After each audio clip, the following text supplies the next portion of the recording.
and welcome to the positive side of the bad stuff. I'm Leslie Pogue, your host, and today is the last show of season 1. Woohoo! Season 1 down.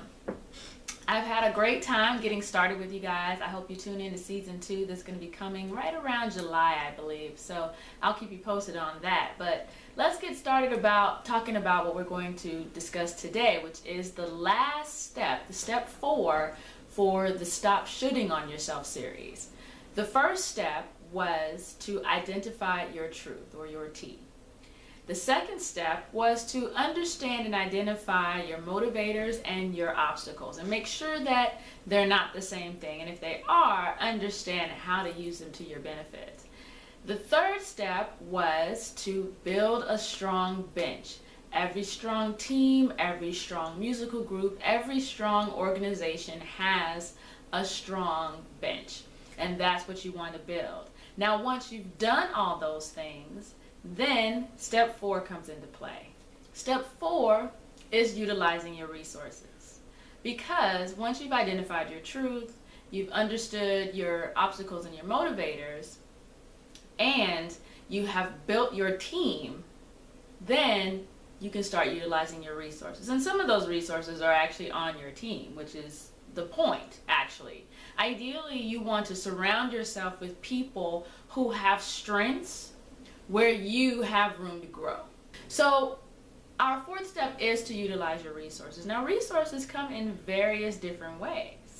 As a Toastmaster, I have put on different events and I've done different things with different groups. So I've worked in a team, I've worked individually, I have led teams as an area governor, I've done all those things. So I have built relationships through the years with the people, not only in Toastmasters, but also in the venues that we've used.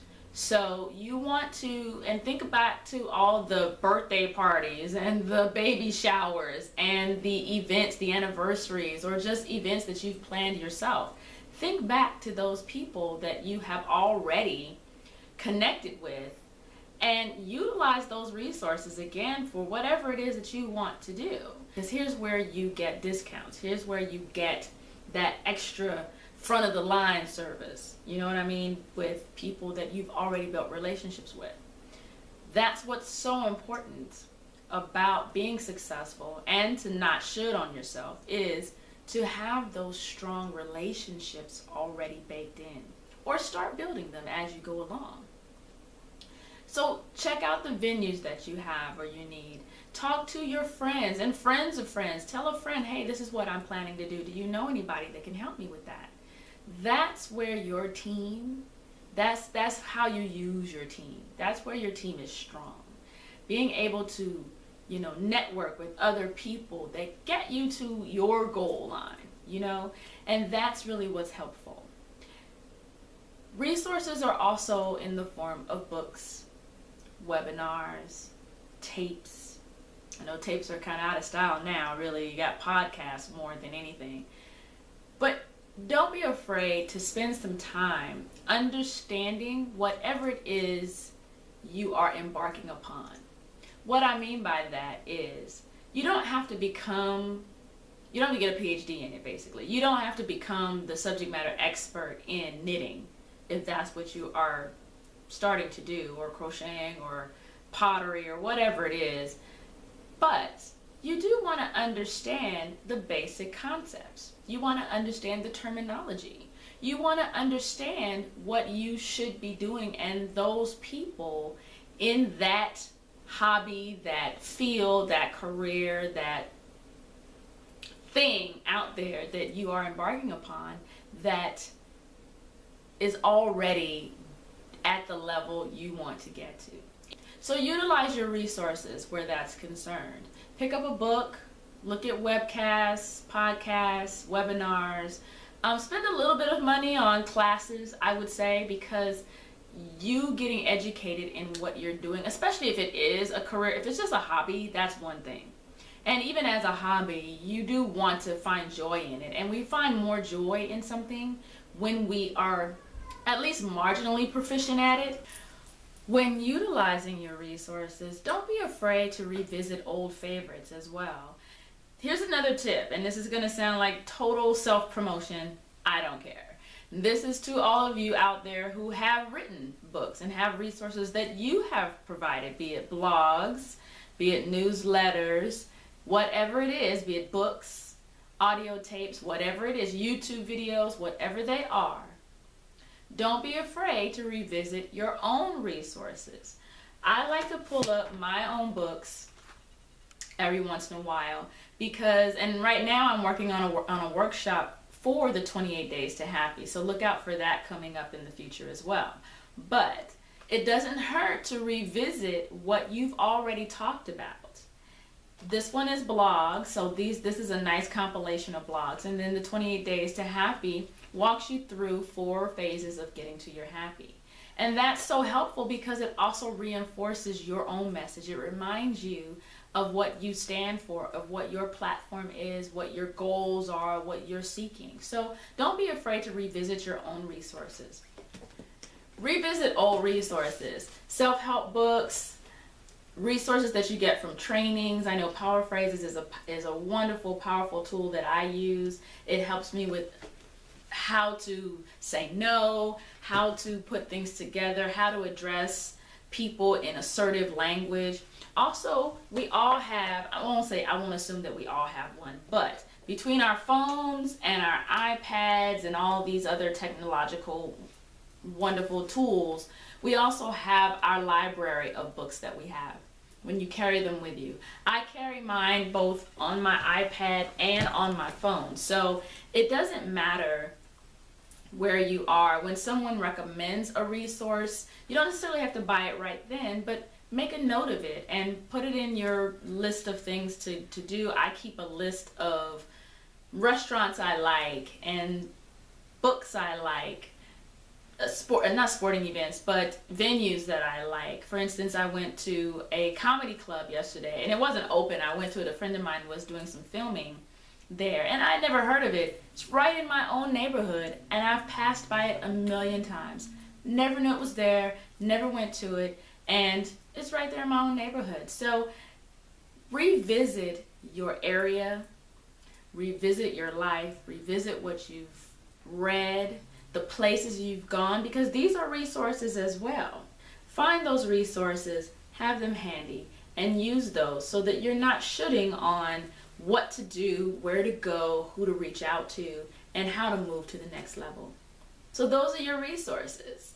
Think about it, and think about the 4 steps to stop shooting. The first step, identify your truth. Speak your truth to yourself, if nobody else. The second step is to identify your motivators and your obstacles. And obstacles don't really exist. We talked about how to think, to reframe our thinking as it relates to obstacles. So if you revisit that episode, you'll have a nice tool to only focus on your motivators. Step 3 is to build a strong bench. You have to have help. You cannot do it all on your own. So make sure that you are building a strong bench.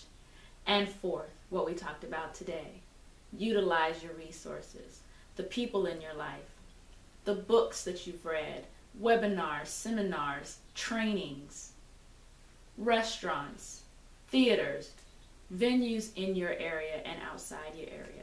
If you travel, make sure that you make note of places that you go to or that you stop in, cities that you like, airlines that you like, car rentals that you like, the names of people that you've dealt with in those places.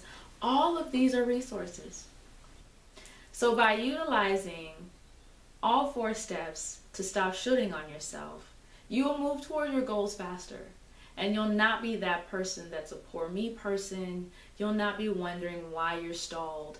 You'll be moving in a very forward movement very quickly. So be ready, because the ride's going to go fast, but you're going to enjoy it. Just remember that fear and excitement feel exactly the same way in your body. So focus on the excitement and not the fear. We'll be right back. 28 Days to Happy is a daily guide to walk you through acknowledging and accepting the truth about what's really going on in your world, to forgive yourself and others for the wrongs you feel have been done to you, and ultimately to identify and celebrate the happiness that is always there no matter what comes your way. The positive side of the bad stuff is a handy companion when you need a pick me up. It's a collection of blogs that speak primarily to personal soft skills that we all manage every day, from joy to grief, from who cares to self care. It will give you a guide to make sense of the things in your life and find your positive side of the bad stuff. Both books are available now at Amazon.com and my website at www.softskillsdirect.com. Well, that's our show, and not only is that our show for today, but that is our show for the season. I've enjoyed bringing my thoughts to you, and I hope that they have helped you in a way that moves you through your life easier. I get excited about the aha moment in the world, and through this medium I don't get to see it. So again, feel free to tweet me and Facebook me and let me know how these suggestions or ideas how you've implemented them into your world. I really look forward to the second season. As I mentioned last week, that our next season it's gearing up to have guest speakers and visits. It's still going to be a short, quick 10 to 15 minute show, but I hope to give you a jam-packed, full of information and full of tools and nuggets that will really get you excited about life and get you really closer to your happy and really fulfill those things that really make life exciting. Life is such a great place to be, and when you participate and you don't sit back and just observe, man, it is quite a ride. So again, I just want to say thank you so much for joining me on the first season of The Positive Side of the Bad Stuff. I look forward to you joining me for the second season. Go to my website at www.softskillsdirect.com to look for updated events and seminars that are coming up. As I mentioned, I have the 28 Days to Happy seminar that's going to be a month long in the month of September, so look out for that.